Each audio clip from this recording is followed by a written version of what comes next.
Buenas noches y bienvenidos a un nuevo programa de Susurros Jurídicos. Hoy vamos a hablar del derecho de asilo, de migraciones, de inmigrantes, de todo lo que ha ocurrido en estos días en Ceuta. Y para ello pues contamos con dos invitadas de lujo. Noemí Alarcón, que es la presidenta del Comité de Inmigraciones de la Abogacía Europea y que nos va a introducir un poco en el mundo de la legislación o la normativa. Nos va a explicar un poco qué es eso del derecho de asilo. Y por otro lado vamos a tener a otra compañera, Isabel, decana del Colegio de Abogados de Ceuta, que nos va a explicar un poquito desde su experiencia estos días qué es lo que ha ocurrido en Ceuta, qué es lo que ocurre habitualmente, qué es lo que sentimos los abogados cuando estamos allí o cuando están allí, lo que sentimos los demás por los que están allí, porque realmente sentimos una verdadera admiración por ellos. Vamos a hablar de los CIES y para todo ello vamos a contar con nuestros invitados habituales, JR, Inma, Yolanda y yo mismo. Así que sin más, Noemí, te voy a dar paso para que nos hagas una pequeña introducción, dándote la bienvenida. Isabel se va a reunir un poquito más tarde con nosotros. Noemí, ¿qué es el derecho de asilo? ¿Qué es lo que pasa en España con el derecho de asilo, con los asilos? ¿Se conceden o no se conceden? Danos una pequeña introducción.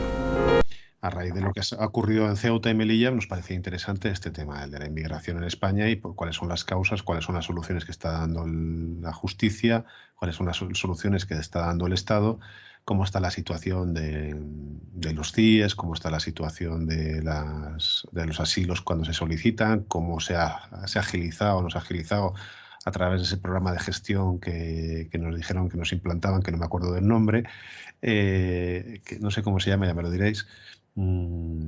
Sócrates o algo así, ¿vale? Y nada, y Noemí, tú pues como conoces muy bien el tema, pues cómo van los asilos. Luego hablaremos de Ceuta si Isabel se consigue unir, pero ¿cómo has visto tú la evolución de los asilos en estos últimos años, sobre todo desde las últimas crisis migratorias hasta ahora, y qué evolución ves o prevés que haya?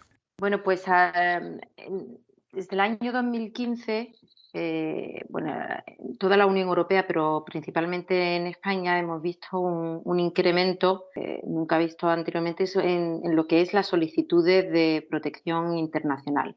Son los extranjeros que llegan, que vienen solicitando asilo por alguno de los motivos de persecución que vienen contempladas en la Convención de Ginebra del 51 sobre el Estatuto de Refugiados. Asimismo, también está previsto la posibilidad de, por otros temas de violaciones de derechos humanos, también se puede solicitar protección internacional, aunque no sería pues, el Estatuto de Refugiados lo que le correspondería, sino que esas personas podrían ser beneficiarias del Estatuto de Protección Subsidiaria, que es una figura jurídica que está contemplada por otros motivos también pues, en el derecho de la Unión Europea sobre el asilo. Bueno, pues en nuestro país, a pesar de este gran incremento y también, también derivado de las llegadas marítimas que se han producido en las costas españolas, con un pico muy acentuado en el año 2018. Vemos que a pesar, también otro pico muy acentuado en el incremento de estas solicitudes de asilo, derivado de la crisis política humanitaria existente en Venezuela, y que a pesar de que la diáspora venezolana se ha centrado sobre todo en los países colindantes de Venezuela, sin embargo nosotros, al ser un país que por razones históricas evidentemente guardamos muchos ligámenes con países latinoamericanos, pues ciertamente también hemos recibido, Venezuela ha sido una de las nacionalidades con un mayor incremento en estas solicitudes de protección internacional en nuestro país. Si bien existiendo todas estas peticiones, todo el desarrollo que hemos visto a lo largo de este año y también la ampliación de los medios los medios de dotación en cuanto cuenta la Administración Pública Española, sin embargo no se ve traducido en un reconocimiento a estas personas que solicitan asilo o protección internacional. No se le ve en sí de reconocido, no se traduce en una alta tasa de reconocimiento ya sea de protección internacional, estatuto de refugiado o protección subsidiaria. Y seguimos siendo uno de los países que tiene una tasa de reconocimiento muy baja dentro del espectro de los países que forman parte de la Unión Europea. Así que, bueno, esta es la situación en la que ahora mismo nos encontramos. Todo ello además viene a colación de, bueno, pues de lo que hemos visto en nuestra frontera, tanto en llegadas colectivas marítimas, que ha sido las Islas Canarias en este último año. Asimismo, en lo que, bueno, que no guarda relación porque no tiene la misma motivación, pero también lo sucedido en Ceuta. Y asimismo, aunque no tan evidenciado o tan puesto de relieve en la prensa, también ha habido bastante llegadas marítimas a las costas, no tanto andaluzas, pero bueno, sí, también se puede decir que Andalucía, pero más por el lado levante, llegadas a Cartagena y llegadas a Almería. Aunque, bueno, esto ya nos suscita a lo mejor lo que sería el interés, ¿no?, del interés público, en el sentido de que no ha sido muy evidenciado por la prensa. Y bueno, como este último año para toda la población mundial ha sido difícil con respecto a lo que es la pandemia. Esto es un poco el marco en el cual nos encontramos y, bueno, habría que ver en estos momentos, pues, bueno, por qué no se traduce en un mayor reconocimiento de las solicitudes de asilo, porque gran parte de la población que solicita esto sí que viene de países que se encuentran en situación ya sea de conflicto, de guerra, de situaciones muy complicadas, y aparte luego las situaciones individuales por las cuales también las personas pueden solicitar asilo. Si bien es difícil y siempre demostrar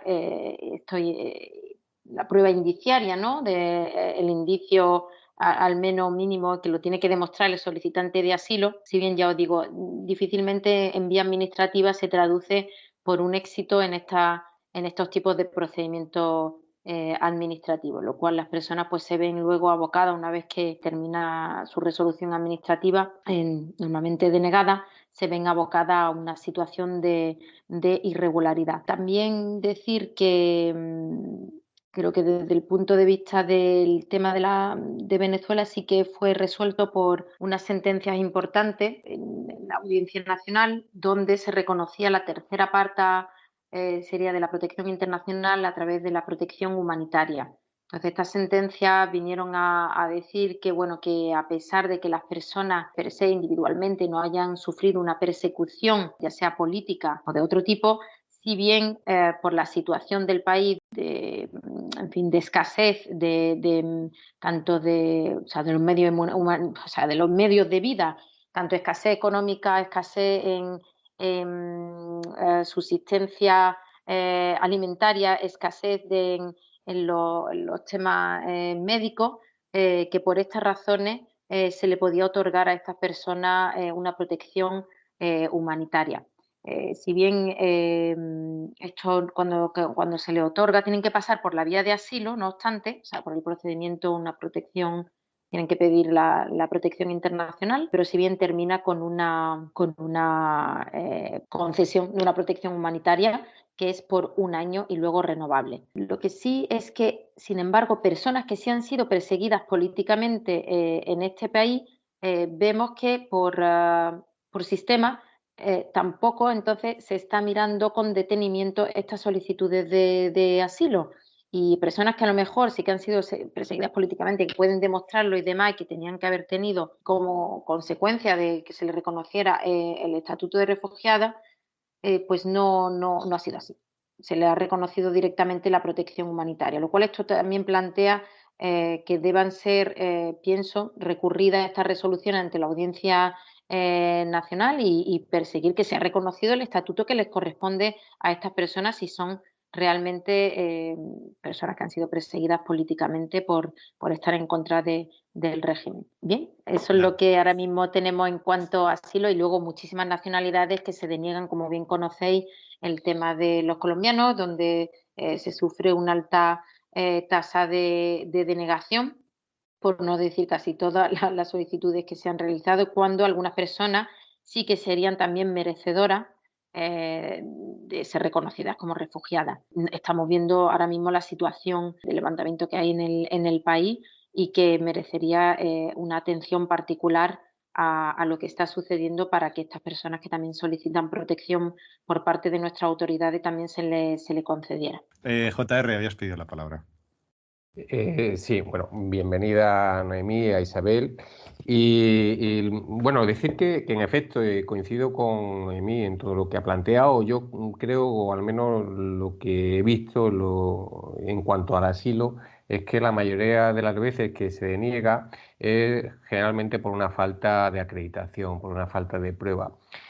O por una falta de prueba, porque para ser acreedor del derecho a asilo o refugio hay que demostrar que los actos en que se base la petición son fundados, que son fundados temores a ser objeto de persecución por motivos de raza, por motivos de religión, nacionalidad, por opiniones políticas, por pertenecer a un determinado grupo social, de género o por la orientación sexual. Claro, hay que acreditar eso, no solamente es el hecho de decirlo, hay veces que es muy difícil o es complicado acreditarlo y lo cierto es que pues muchas veces no se acredita. Y otras veces, pues, que es lo que suele suceder con los clientes de origen colombiano, o al menos que yo he tenido, no se ajustan a lo que son los motivos para la petición de asilo que antes he referido. Muchas veces dice, por la alta delincuencia, es que hay una alta delincuencia en Colombia y entonces, claro, me han atracado 3 veces, me han amenazado y ya por eso solicitan el asilo. Claro, no es causa recogida para ser merecedor del asilo y la consecuencia, pues es que se deniegue, ¿no? Cuando se alegan esas cosas. Decía Noemí que en Colombia, en efecto, pues desde luego hay causas para ser exiliado, ¿no? Cuando hay persecuciones políticas en Colombia, las FARC, es decir, te encuentras con toda una serie de motivos de persecución política que sí que pueden ser objeto, caso de que se acredite, de ese asilo. Hay una cuestión que es muy interesante y es que los tribunales vienen admitiendo, el Tribunal Supremo viene admitiendo, la Audiencia Nacional, mejor dicho, viene admitiendo el asilo por causa o por motivos de violencia de género, que hace unos años no se admitía, pero se viene admitiendo porque, sobre todo, sin el país de origen, la legislación, el Estado no protege a las víctimas de violencia de género. Había algún caso en concreto, una mujer argelina a la cual su marido maltrataba física y psíquicamente, y el Tribunal Supremo pues reconocía que por ser víctima de violencia machista también lo es de persecución y por lo tanto merecía ese derecho de asilo en España. Y como la tutela dispensada por las autoridades nacionales de ese país, de Argelia, pues se aparecían como inútiles, como ilusorias ante esos malos tratos, pues se permitía ese derecho de asilo. Pero era solamente, mayormente, al menos constatar que ciertamente, yo no sé si en otras legislaciones el derecho de asilo pues permite a lo mejor una prueba un poco más liviana, más suave, pues como para llevar a que sean más altos los niveles de acogimiento del asilo, cosa que aquí en efecto no lo es. A veces daba la sensación, o cuando ocurrió la anterior crisis, que la mayoría estaban de paso, no sé, Noemí, es decir, que la gente subía hacia Alemania, Reino Unido, y que aquí había poquitas solicitudes de asilo. Realmente había unos cupos y no se llegaban a cubrir. No sé si eso es así o era una sensación o es algo que yo escuché al principio y luego no llegó. Y luego las resoluciones están muy paralizadas, ¿no? Es decir, se paran durante muchísimos meses, lo cual deja de tener una efectividad bestial, ¿no? la gente está con una incertidumbre impresionante. Es otra de las sensaciones que me da cuando me hablan de este tema. Se intentaron poner sistemas telemáticos, pero están saturados también. O sea que yo no sé si eso es una medida política más que jurídica. Es decir, no facilitar o no agilizar porque supondría mayor número de asilos concedidos. O sea, referente a lo que comentabas como tu primera, iba a decir alegación, Sí.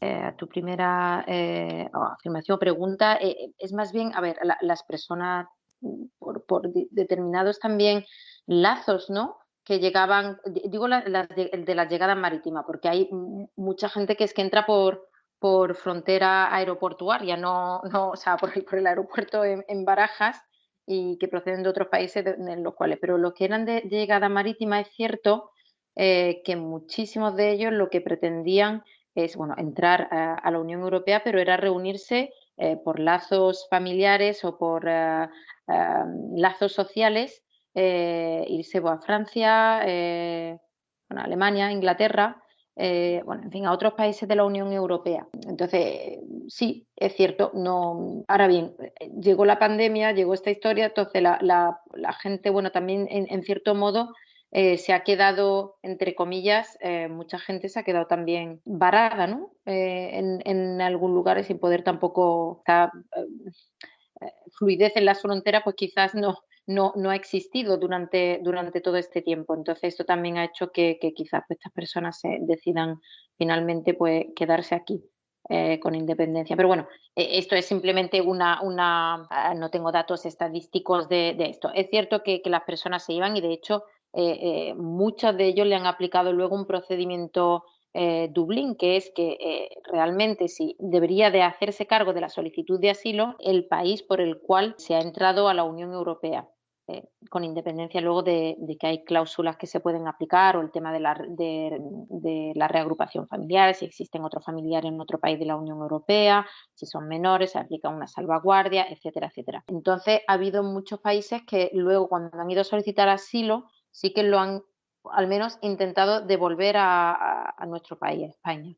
No es un gran número elevado porque luego esto también tiene que seguir un procedimiento con audiencia, presencia letrada. Entonces, bueno, no es luego, y tiene unos plazos, entonces luego no es tan fácil de aplicar el mismo. Luego, hay mucha gente que luego ha decidido que quería quedarse aquí, solicitar aquí asilo. Luego, en cuanto al tema de la agilidad, sí que es cierto que ahora tardan menos en resolver los expedientes. Al principio podías quedarte esperando como una media, por decir algo, de 3 años para que se resolviera el expediente, y es cierto que ahora va mucho más rápido. Pero en realidad esto, en términos de protección o en términos a lo mejor en cuanto a poder trabajar y demás, estaba cubierto en el sentido de que una vez que accedía a la tarjeta roja, al cabo de 6 meses de tener la solicitud de asilo, al tener la tarjeta roja, con esto ya se podía trabajar, lo cual esto ya te da un cierto, o sea, a ver, por lo menos un cierto grado de inclusión social, un cierto grado de protección en términos de derechos económicos y sociales, ¿no? Entonces, bueno, esto no es una cuestión baladí. Yo creo que esto le daba una cierta seguridad a las personas que habían entrado por ese procedimiento. Entonces, ¿ahora qué pasa? Que el hecho de que sean más rápido las resoluciones denegatorias, pues hacen que se encuentren en una situación de pronto desprovisto de toda protección. Entonces, también una cierta irregularidad sobrevenida. Entonces, luego para pasar, por ejemplo, a una figura como sería un arraigo social o bueno, la posibilidad de lo que hemos visto ahora a través de la sentencia del Tribunal Supremo, y además que esta mañana creo que ha salido la segunda sentencia del Supremo, que no puedo mirarlo en el móvil porque me la han mandado esta mañana y como estoy utilizando para grabar el móvil, pero creo que esta mañana justamente ha salido otra sentencia del Supremo, la segunda que estamos esperando, sobre interpretación del arraigo laboral. Entonces, las personas que puedan acreditar que han estado trabajando legalmente durante 6 meses en los 2 últimos años podrían solicitar un arraigo laboral. O sea, que es una forma de pedir una autorización de residencia por circunstancias excepcionales. Entonces, hay estas personas a las cuales se les hubiese denegado la protección internacional y que puedan demostrar que han estado trabajando en España de forma legal, pues se le podría pasar esta figura jurídica y no caerían en una irregularidad. O sea, que no hay mal que por bien no venga. De todos modos, cuando la gente llega a España, tenemos lo de Ceuta y lo de Canarias. Canarias, que ha sido más regular durante todo el año por causas distintas, y la explosión que ha habido en Ceuta. La gente que viene de fuera, muchas veces no somos conscientes.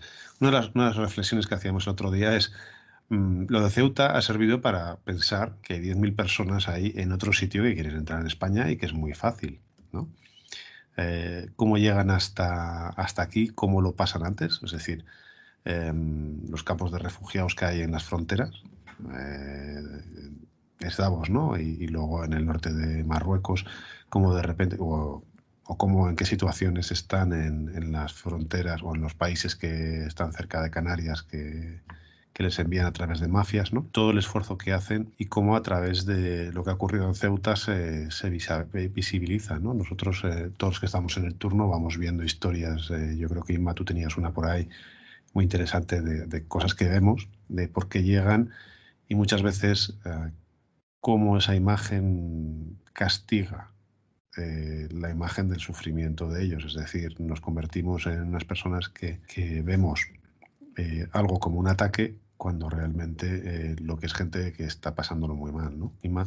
Buenas a todos. A ver, sí, yo creo que la parte humana, además, antes de contar la historia, que es de hace mucho tiempo, estaba recordando ahora, por ejemplo, lo de Ceuta me recordaba a Ailán, esa imagen de ese niño muerto en la playa en 2015 que nos impactó a todos tanto, y sin embargo no hemos cambiado mucho en general en la sociedad las ideas que tenemos. O sea, creo que en eso somos un poco hipócritas. O sea, de repente nos impacta mucho, pero no nos fijamos en el lado humano. Siempre lo he dicho, cómo desesperado tiene que estar alguien para arriesgar su vida o la vida de un hijo para cruzar el Mediterráneo en una balsa, sabiendo que tiene muchas probabilidades de no llegar. Estaba viendo ahora, por ejemplo, los datos de este año, y en abril, que hubo uno de Libia, creo que es, que murieron 130 personas, también fue muy llamativo, pero se nos ha olvidado al poco, y ahora mismo estaba viendo que al menos otras 300 personas se han ahogado, desaparecido en el Mediterráneo. Son cifras realmente espeluznantes de las que nos olvidamos, y nos olvidamos del lado humano y la cabra humana.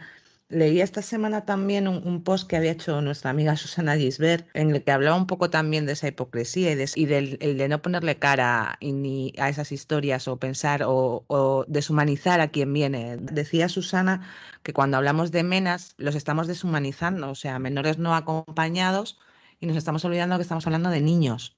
Estamos hablando de menores de edad que realmente necesitan nuestra protección y la protección del Estado cuando llegan, y tenemos la obligación de darles. Fíjate el problema que ha habido en Ceuta con reorganizarlos a todos. Y lo que decías del turno de oficio, yo no estaba en el turno de oficio ahora, eso no fue en el turno de oficio. Yo recuerdo una historia de hace 20 años, cuando estaba haciendo las prácticas, en un juzgado en el que se detiene a 2 personas extranjeras por un robo de un coche en Madrid. Y bueno, en el juzgado donde estamos, entiende que la competencia es de Madrid, el juzgado de Madrid, si no, pues mientras todo esto se dilucidaba, realmente estuvieron 72 horas detenidos, pues nos dio mucho tiempo a hablar con ellos. Y yo recuerdo que era un chico de 19 años, y lo que nos contaba el chico es que él vivía, no recuerdo si era Croacia, Serbia, bueno, uno de estos países, ¿vale?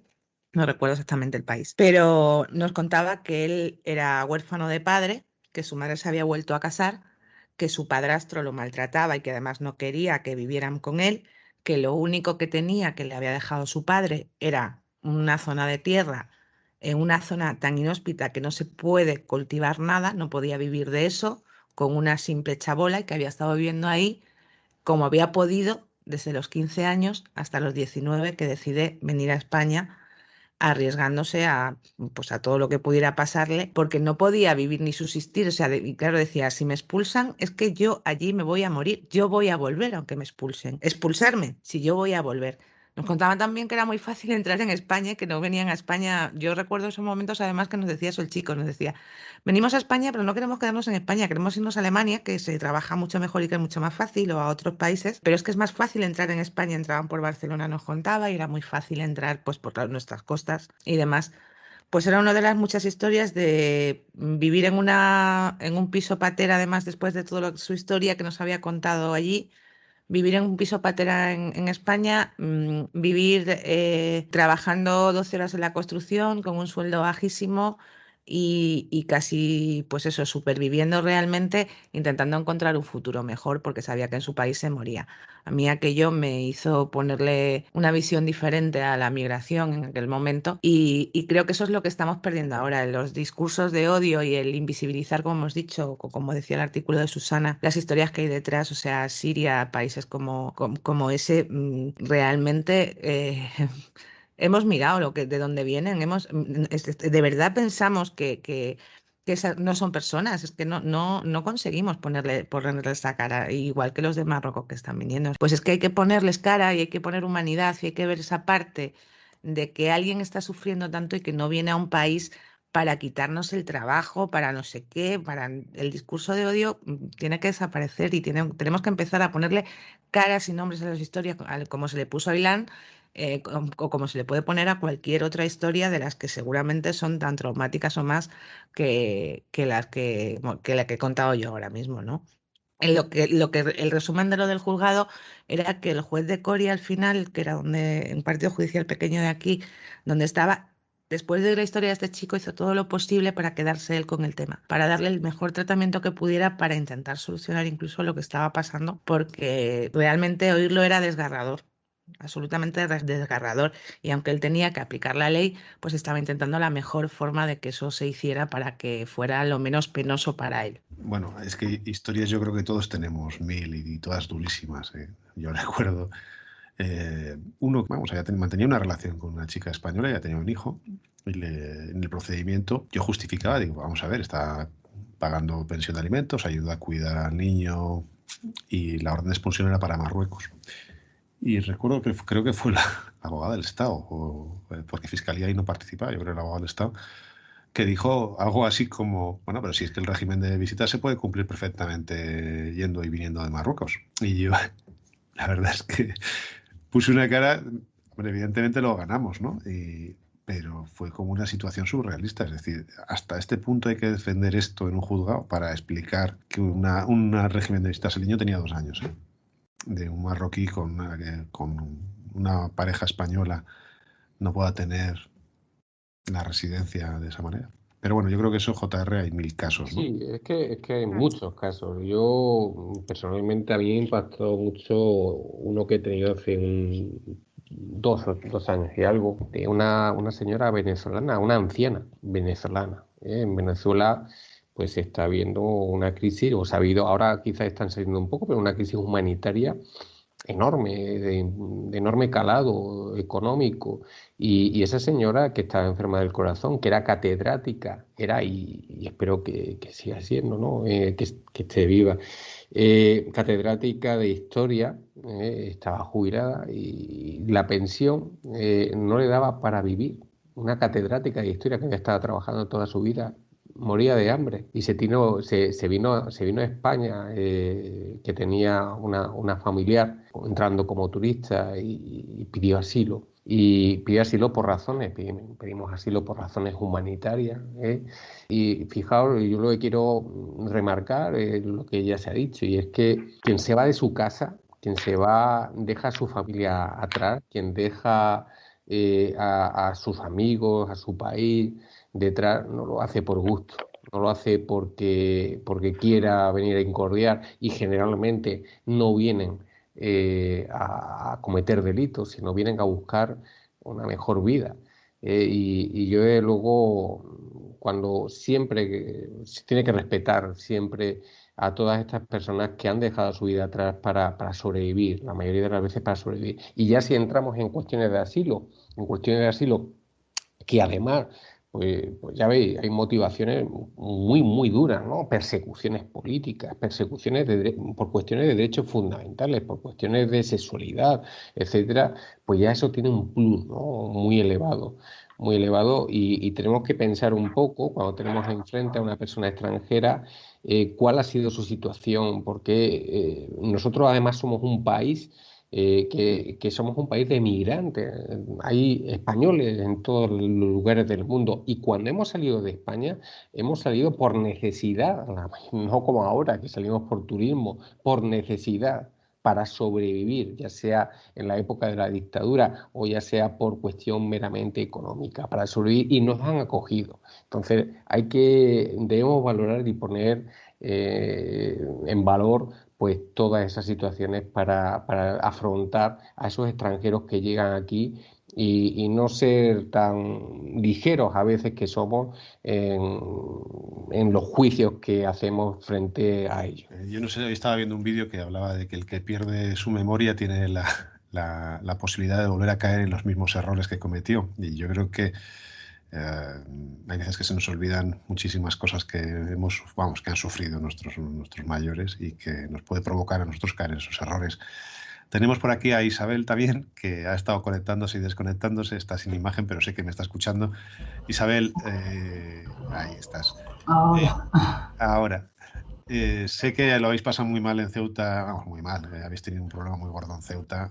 Y bueno, me encantaría que nos contases un poco cómo lo vives tú como decana del colegio, lo que habéis tenido que hacer o lo que no habéis podido hacer, y luego un poquito las devoluciones en caliente, cómo son allí, cómo suele ser el tema. Un poquito que nos expliques un poco cómo ha sido esta situación y cómo soléis tener o cuando viene un poquito menos volumen, porque generalmente puede haber un... Sí.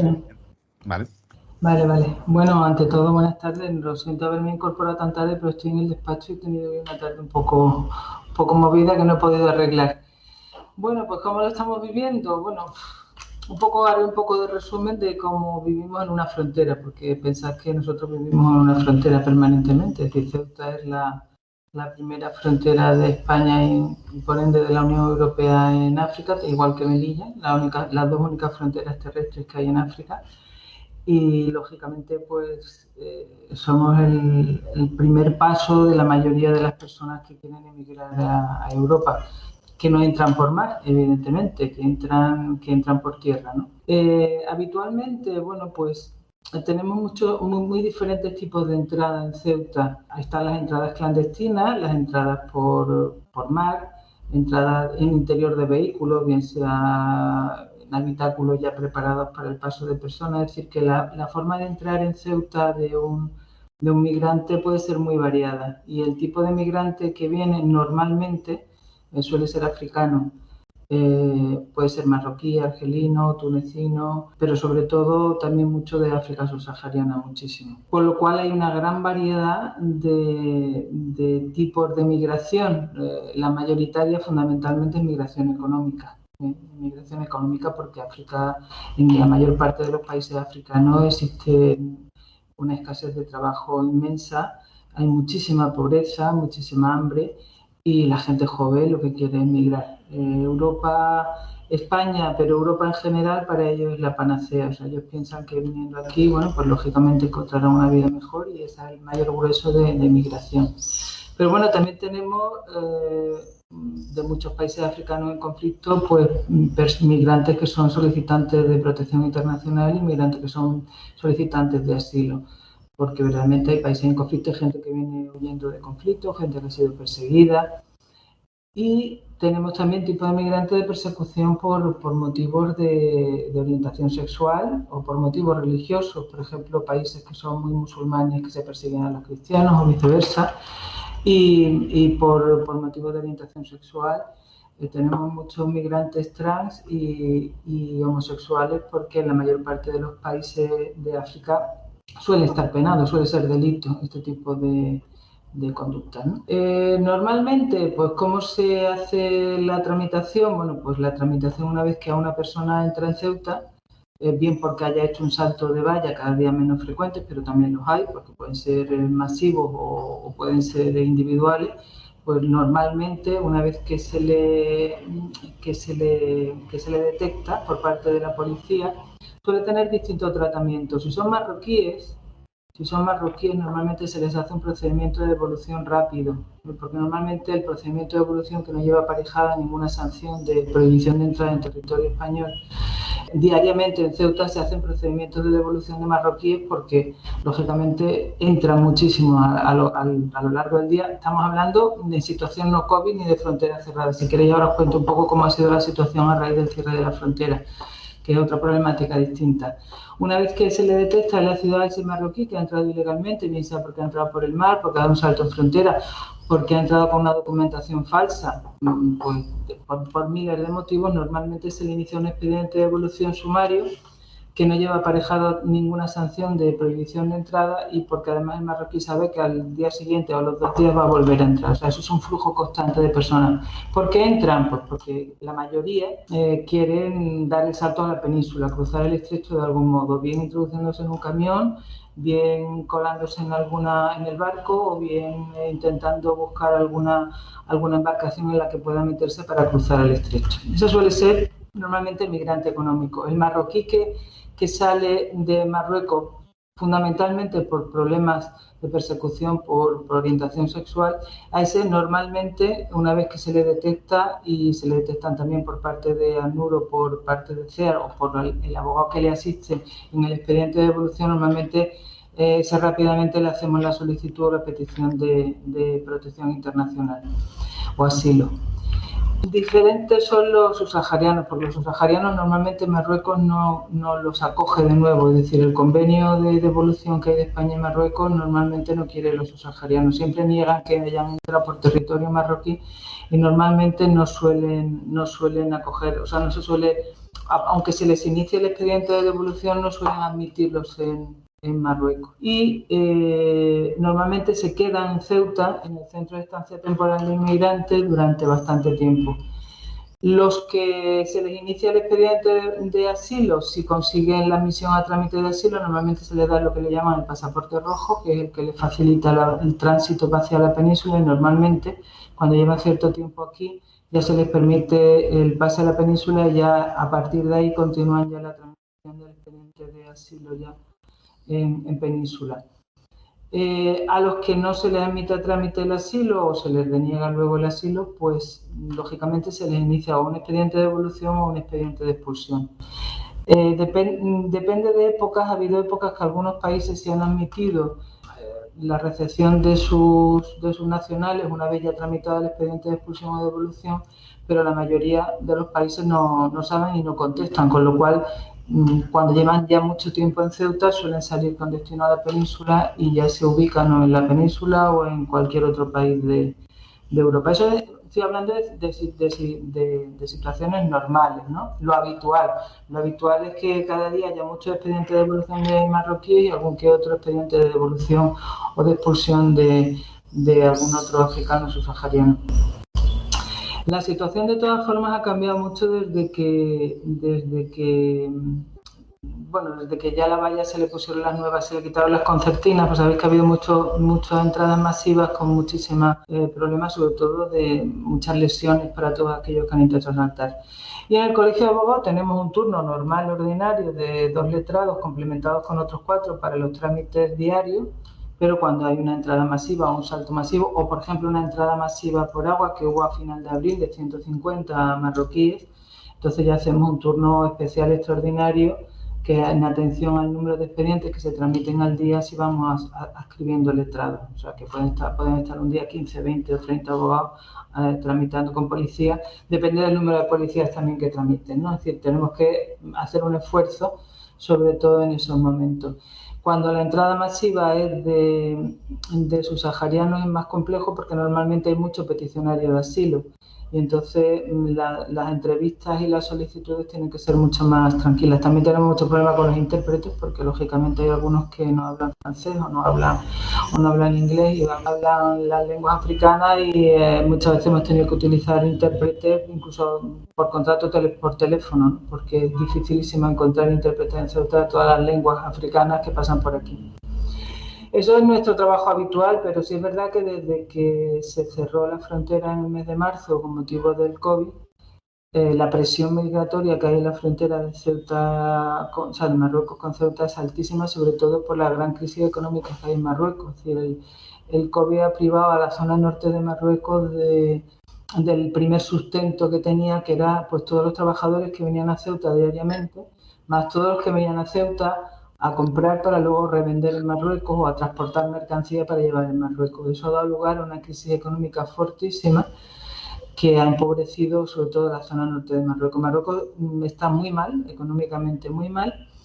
Y bueno, y ahora si queréis un poquito, pues para no alargarme demasiado, ¿qué es lo que ha pasado ahora? Pues evidentemente ahora mismo Marruecos ha aprovechado, por desgracia, de la pobreza de su gente, de la situación económica que tiene su gente, por motivos estrictamente políticos. Es decir, la frontera, si habéis visto imágenes, me imagino que todos habréis visto las imágenes que han salido en televisión, como la gendarmería marroquí se quitó de en medio y cómo dejaron, bueno, que la gente se echara al agua y además en número,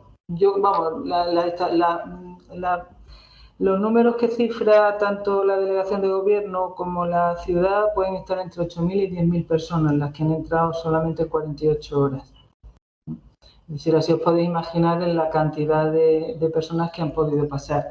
Curiosamente, las personas que han pasado no son solo de la zona norte, sino que ha venido gente de Casablanca, de Rabat, de Agadir, de toda la zona sur de Marruecos. Ha sido, evidentemente, por lo que hemos podido hablar con los migrantes, pues ha sido para las autoridades más o menos fueron filtrando de que la frontera con Ceuta se había abierto y que podían subir y que incluso trajeron a gente en camiones y en autobuses. Sacaron niños de los colegios, ahora entramos en el tema de los menores, diciéndole que podían venir a Ceuta, que se iban a divertir y demás, y bueno, y aquello fue, bueno, ha sido algo...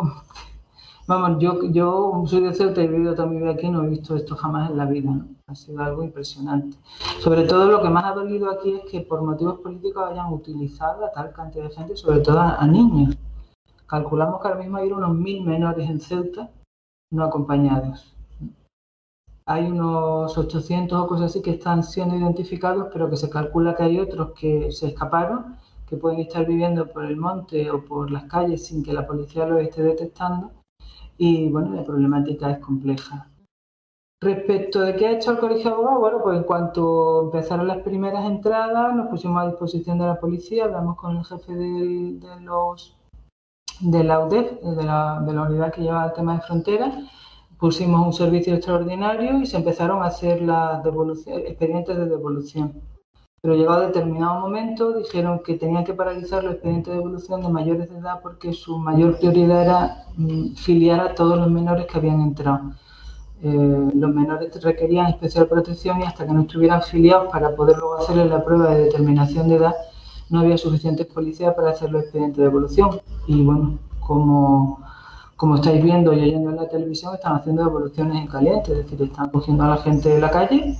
Algunos, me consta, porque hemos hablado con algunos, han ido voluntariamente, porque claro, se han sentido engañados, venían pensando que la frontera estaba abierta y que podían pasar a la península, y cuando se han pasado varios días aquí, pues algunos durmiendo en la calle porque no había sitio para meter a tantísima gente y mal comiendo, porque aunque aquí en las ONG, el Banco de Alimentos, Cáritas, yo no sé, la Luna Blanca, la Cruz Roja se han volcado en poder dar alimentos a tanta gente, imaginaros lo que supone una entrada de 8 o 10.000 personas en una ciudad de 80.000 habitantes.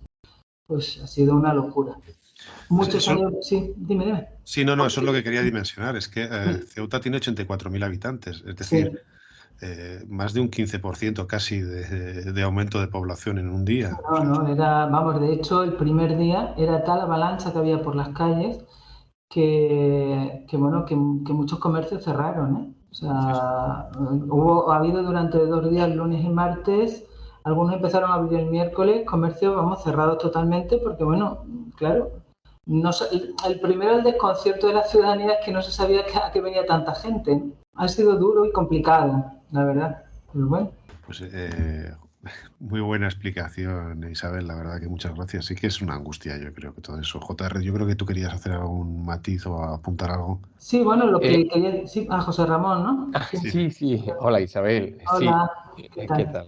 Muy bien. No, lo que quería apuntar en el hecho es que hemos visto algo que ya veníamos contemplando, ¿no? Desde el 2015, que son las devoluciones en caliente, y que eso jurídicamente pues ha despertado ciertas controversias, ¿no, Isabel?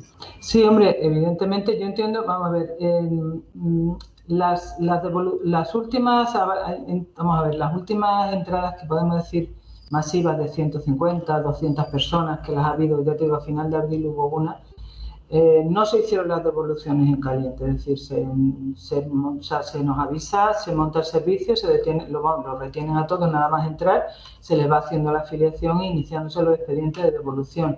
Y una vez que el expediente estaba terminado con su resolución, por aplicación del convenio con Marruecos, se abre la puerta de la frontera y entonces esas personas son devueltas a Marruecos. Eso es como Ya. se ha estado haciendo. ¿Y Sí, cómo se no, tiene que hacer? sí, el problema que veo, vamos, problema relativo, ¿no?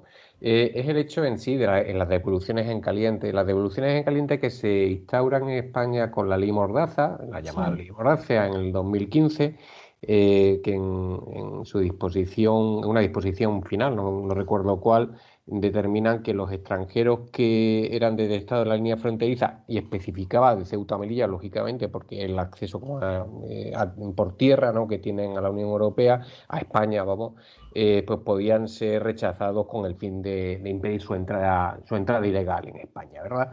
Entonces, claro, eso ha generado una discusión jurídica sobre si era o no era legal, y parece ser que el Tribunal Europeo de Derechos Humanos ha habido hace poco una sentencia en el cual pues venía a determinar que en una devolución en caliente de dos ciudadanos de Mali y Costa de Marfil, pues que no se había violado por España los derechos de estas personas. Aparte, el Tribunal Constitucional ha declarado que es constitucional esa norma. Y eso sí, ha matizado que es conforme a la Constitución siempre y cuando en la aplicación, en la aplicación de esa devolución se haga de forma individualizada con pleno control judicial y cumplimiento de obligaciones internacionales, lo cual es un poco que es lo que creo que no se cumple realmente, porque cuando cogen, o al menos lo que yo he visto, no sé, a lo mejor tú Es que tienes otra una visión. devolución, vamos a ver, una devolución en caliente es como se describe, es en caliente, es decir, es Claro, tal y como la persona entra, se le devuelve. Eso es lo que claro, se puede claro, entender claro. como una devolución en caliente. Lo que pasa es que si tú quieres garantizar que esa persona se le informe de los derechos que tiene, necesitas una asistencia letrada y un control. Es Es que que ese es es el problema. contradictorio lo que dice, es que es muy Claro, contradictorio lo que dicen los. Y para que haya una asistencia letrada tienes que iniciar un expediente. en efecto. Es que Claro, es decir, es para contradictorio. aplicar lo que dice el Tribunal Constitucional, que sea conforme a la Constitución, esa individualización, ese pleno control y demás, pues, y no solamente eso, que la propia devolución en caliente, la ley Mordaza, la ley del año 2015 de Seguridad Ciudadana, establece que se debe respetar la normativa internacional de derechos humanos y la protección internacional. ¿Cómo se puede respetar eso sin individualizar al sujeto que es expulsado de forma caliente? Es decir, sin saber si ese señor o esa señora pues tiene alguna necesidad de protección internacional. Imaginaos que está perseguido en su país, está en una situación que realmente necesite ese acogimiento. Por lo tanto, yo creo que desde el momento en que se le priva de esa asistencia letrada a todas esas personas que entran de forma ilegal, pero que entran y están en suelo español, pues yo creo que tenemos un problema respecto a los derechos humanos.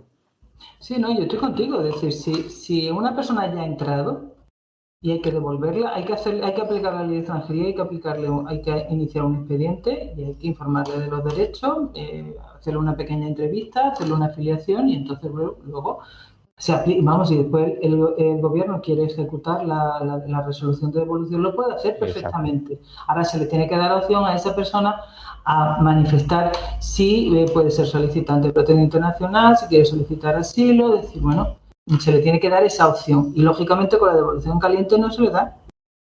Distinto es el rechazo en frontera, que es otra cosa que tampoco, si te fijas, cuando hablaba la ministra no sabía distinguir lo que era el rechazo en frontera y la devolución en caliente. Sí, sí.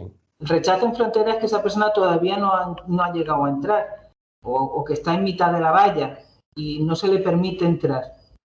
Eso es un rechazo en frontera. Es decir, oiga, no, usted no puede. Es como si yo llego, como mucho llega a la frontera aquí de Ceuta y la policía le mira el pasaporte y le dice, no, mire usted no tiene regla, usted no puede entrar. Yo le rechazo la entrada, que es la denegación de entrada. Eso sí, también nosotros hemos asistido a gente en denegaciones de entrada. Y aquí en Ceuta, diariamente, cuando la frontera está abierta, hay muchas denegaciones de entrada de gente que, por ejemplo, no viene con la documentación en regla para poder pasar a España.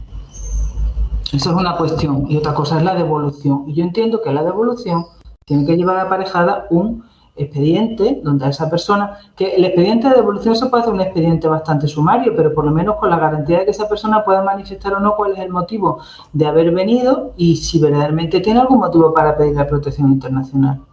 Lo que pasa es que yo comprendo, a ver, lo que sí es verdad es que esta situación que ha pasado ahora en Ceuta es una situación extraordinaria. Claro, ¿cómo haces tú 10.000 expedientes de devolución en 2 días? Claro. No, imposible. Imposible. Posible. Noemí, no sé si querías comentar algo. Muchas gracias, Isabel, por tu explicación. Y bueno, yo simplemente matizar el tema que ha comentado José Ramón con respecto a la sentencia del Tribunal Europeo de Derechos Humanos de ND-INT, que si bien es cierto, no fue condenada a España, sin embargo, en esa sentencia sí se recoge, o sea, hay que matizar en el sentido de que sí se recogen cuáles son las garantías que deben imperar en los procedimientos en un caso de devolución, o sea, el retorno en sí, o sea, lo que es retorno podemos incluir dentro de la figura jurídica de rechazo, devoluciones, expulsiones e incluso, bueno, cabría explicar también para el tema de una extradición. Entonces, esas garantías procedimentales o procesales son fundamentalmente el dar acceso a los procedimientos, a un procedimiento administrativo del tipo que sea, pero dar acceso al procedimiento, ya sea el procedimiento de devolución, dar acceso a un procedimiento de incluso poder solicitar, en el caso de que si fuera el caso de la protección internacional, como bien ha explicado Isabel, etcétera. Bien, entonces, esta sentencia no viene a quitar lo que es la jurisprudencia, matiza en el caso de que lo que no puede venir usted a solicitarlo utilizando la fuerza, o sea, valiéndose de venir en un grupo en masa y utilizando la fuerza para solicitar estos derechos. Eso es lo que matiza, pero sí que guarda todas las garantías procesales que ya venían en otras sentencias del Tribunal Europeo de Derechos Humanos y que forman parte ya del cuerpo y el elenco del derecho internacional de los derechos humanos aplicable a los migrantes. Entonces, si bien luego el Tribunal Constitucional en la sentencia del 13 de noviembre de 2020 que viene a blanquear, ¿no? Vamos a llamarlo por su nombre, la devolución en caliente, y viene a decir todo un rollo jurídico para blanquear una devolución en caliente y también amparándose en esta sentencia del Tribunal Europeo de Derechos Humanos, nos viene a decir, pero tenemos que garantizar nuestras obligaciones internacionales, o sea, con el cumplimiento de nuestras obligaciones internacionales y el cumplimiento, evidentemente, del derecho humano, de los derechos humanos, del derecho internacional de los derechos humanos, al cual estamos vinculados, etcétera, etcétera. Bien, a mí me parece fantástico, pero de verdad os invito a todos a leer el voto particular de María Luisa Balaguer, de la magistrada del Tribunal Constitucional, donde dice que vamos a ver que toda esta dicotomía jurídica y todo este reloj jurídico, realmente, a ver, se le da acceso a las personas a ese procedimiento con independencia de que es cierto que no pasaron por un puesto fronterizo, que se ha dicho de paso en el año 2014, donde se produjeron los hechos, a pocas personas se les dejaba acceder al supuesto puesto fronterizo para solicitar asilo, y de ahí de que las personas vivan en esos campos de refugiados improvisados a puertas bueno, ya sea de Ceuta o de Melilla. Entonces, realmente esto es un gran problema, y esta mañana justamente la letrada de ACNUR en Estrasburgo, en el Tribunal Europeo de Derechos Humanos, en una conferencia magnífica que ha dado, decía que esto era uno de los problemas que acechan y que preocupan fundamentalmente a Naciones Unidas en el caso del acceso al territorio en toda y de la aplicación del principio de no devolución en todas las fronteras de la Unión Europea. No solo en lo que sería Ceuta y Melilla, y de hacer respetar esta legalidad internacional y de ofrecer a estas personas, como ha dicho Isabel, con un mínimo, ¿no? Mínimamente un acceso a un procedimiento que guarde las garantías legales. O sea, y que tengan derecho a una asistencia letrada, que tengan derecho a un intérprete y un traductor, que tengan derecho a poder manifestar y a poder, o sea, a ser escuchado y a ser oído. Y que, bueno, recordemos que no obstante están durante un cierto lapso de tiempo detenidas. Entonces apliquémosle todas esas garantías legales que conocemos para el tema de cualquier detenido en sí, con independencia de cuál luego sea. Si tenemos que aplicar las normas de lo que es un retorno porque no cumplen ninguno de los requisitos para poder acogerse a una protección internacional o para poder otro tipo de medida que se le pudiese aplicar humanitaria, pues entonces, bueno, pero se le aplica el procedimiento, ¿no? Y tienen derecho a una asistencia letrada. Lo que entiendo perfectamente que ante una llegada de 10.000 personas es cierto pero bueno, hay que cumplir la legalidad vigente, ¿no? No nos podemos amparar en, bueno, es que hay un número muy grande. De hecho, recuerdo y que ahora en el Pacto Europeo de Migraciones que se está ahora mismo debatiendo en el Parlamento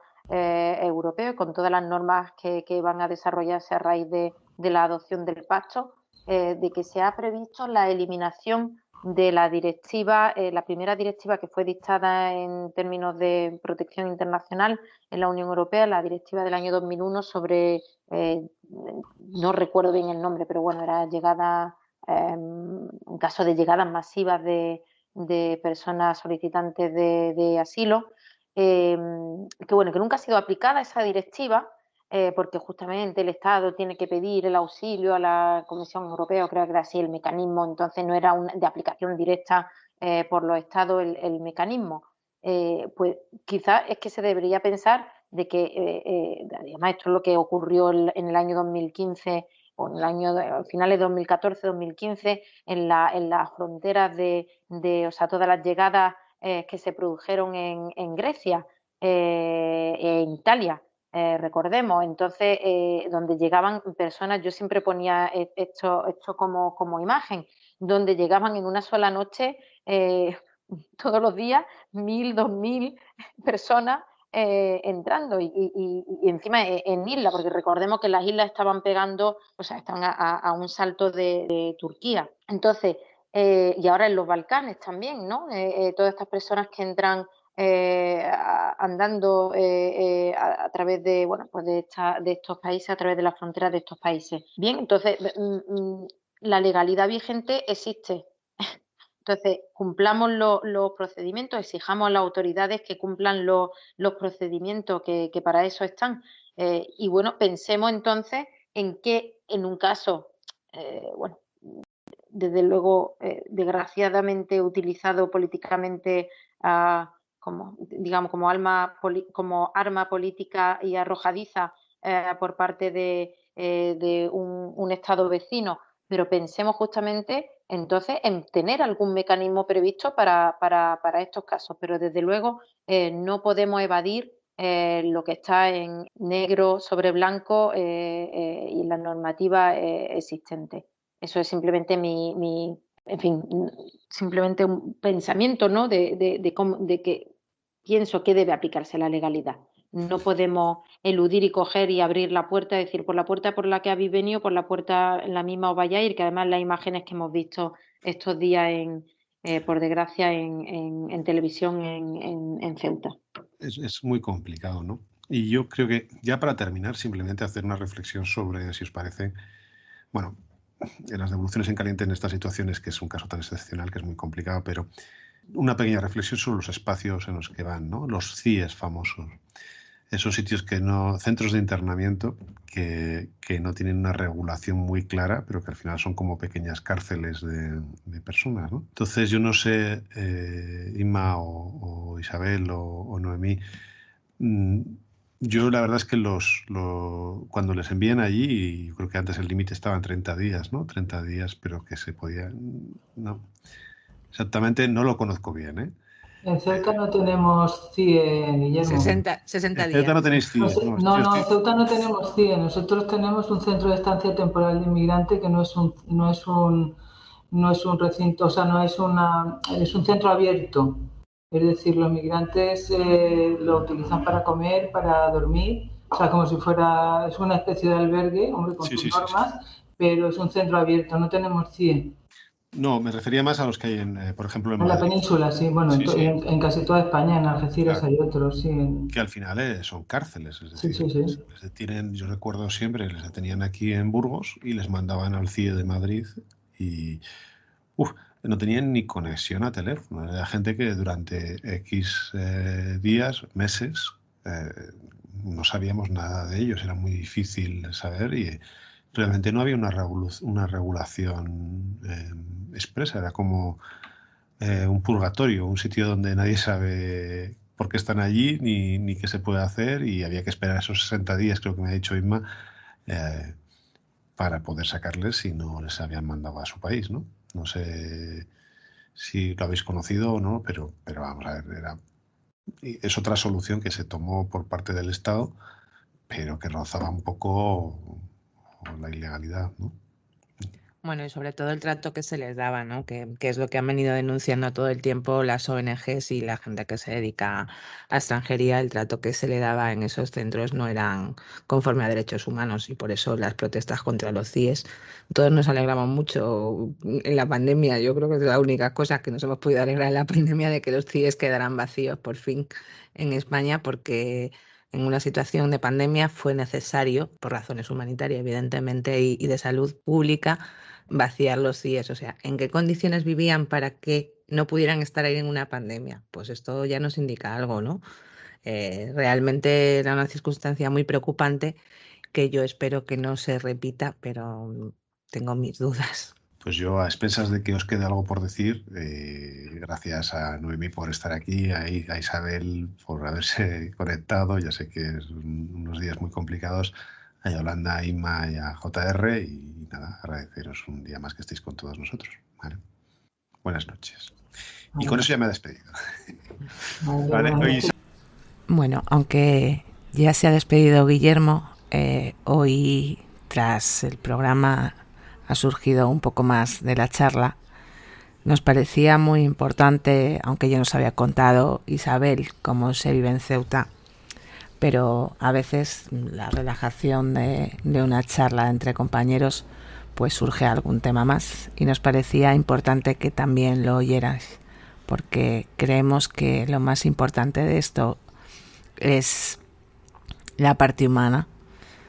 Por eso hablamos de derechos humanos cuando hablamos de migrantes y dejamos este bonus track que, aunque quizás sea un poco distinto y un poco enrevesado porque hablamos un poco todos a la vez, creemos que es fundamental para el programa. Esperamos que os guste y buenas noches. Yolanda, hoy no has dicho nada. Claro, a ver, yo es que estoy de oyente porque me parece tan interesante lo que antes presumía que iba a ser y ahora me ha parecido interesantísimo todo lo que habéis dicho. Me parece, sinceramente, se lo digo a Isabel, a la decana, vamos, es que me ha puesto los pelos de punta lo que nos has contado, sinceramente. Y ole por vosotros y de verdad que todo lo que estáis haciendo tiene un valor. El problema de los menores, que es el más grave que hay ahora mismo. Sí, totalmente. Yo soy Es durísimo ver tantos niños. Hay niños de 8, 9 y 10 años, ¿eh? Es que son Pues unos niños, es que ves está lanzado en colegios que Es no tan quieren volver. terrible. Y bueno, y además con una frontera que está cerrada, que lleva cerrada desde el mes de marzo, que los familiares tampoco pueden cruzar y venir a recogerlo. Es decir, en la consejería del área de menores de la ciudad puso un teléfono de contacto y no sé, creo que en 2 días se recibieron 40.000 llamadas de Pero Isabel, familiares, pero de gente. los familiares quieren que los niños regresen, ¿no? Claro, si es que, vamos a ver, dentro de toda esta, dentro de todo esto, a ver, nosotros normalmente, mira, ahora por ejemplo en Ceuta hay 2 centros de menores, uno para niños pequeñitos, que es el Mediterráneo, y después hay un centro de realojo temporal de menores, que es donde llevan los más mayorcitos, que en ese ahora mismo hay 200 niños marroquíes que están aquí en Ceuta no acompañados y que están tutelados por la Ciudad Autónoma de Ceuta. Y ahora han entrado aproximadamente unos 1.000. De esos 1.000, puede que haya niños huérfanos, niños de la calle, pero la mayoría son niños con familias en Marruecos, cuyas familias hay muchas que no sabían que los niños habían venido para acá. Pero es que además lo que ha trascendido, ¿no? Que las autoridades marroquíes han ido a los colegios para llevarlos para allá y montones de niños sacados de los colegios para meterlos allí. Es brutal, o sea, la utilización que se ha hecho de la población. Bueno, mira, yo he hablado con chicos marroquíes que están aquí, indocumentados también, y que son de la vecina ciudad de Castillejos, que es Mira, pero bueno, nosotros lo llamamos Castillejos, que es la más cercana a la frontera de Ceuta, ¿no? Y ellos te dicen que la gente les habían dado, o sea, los habían metido en camiones y autocares desde Casablanca, desde Rabat y demás, y los habían traído a la frontera diciendo que la frontera de Ceuta se había abierto, que ya podían pasar. Y a los críos los cogieron, porque imagínate para que entren 1.000 niños. 1.000 niños. O sea, imaginaros para que entren 1.000 niños. Y ahora estos niños están, pues claro, en el colegio, en el centro no caben, se ha habilitado, una nave, se ha habilitado un centro de reloj, ahora mismo hay 2 o 3 centros provisionales con literas, donde claro, los niños están allí intentando hacerles la afiliación bien para ver de qué forma se les puede realojar con su familia, porque además el lugar natural de un niño es su familia. Claro, totalmente. Claro, es decir, que haya algún huérfano, pues seguro que lo hay. Que haya algún niño de estos que vive en la calle en Tánger o en Tetuán y que haya echado y se haya venido, pues seguro, porque los hay, porque vienen constantemente a Ceuta, sobre todo los que no viven con su familia, pero que hay muchos niños aquí con familia, muchísimos. Terrible. Yo cuento lo que hay aquí, no es lo que oímos, lo que vemos y lo que nos va contando la gente, ¿eh? Y ayer tuve juicio y una de las fiscales me decía que no sabía cómo lo iban a hacer, porque después de la afiliación viene la prueba de determinación de edad. No de todos, porque hay algunos que son muy pequeñines y ya se les nota perfectamente que son menores, pero después hay otros en una banda que no sabe si tienen 16, 17, 18 o qué edad tienen. Y claro, decía, imagínatela, ¿cómo nos vamos a organizar en la fiscalía para hacer para hacer todos los expedientes de determinación de edad? Es que claro, es algo... La fiscalía colapsada.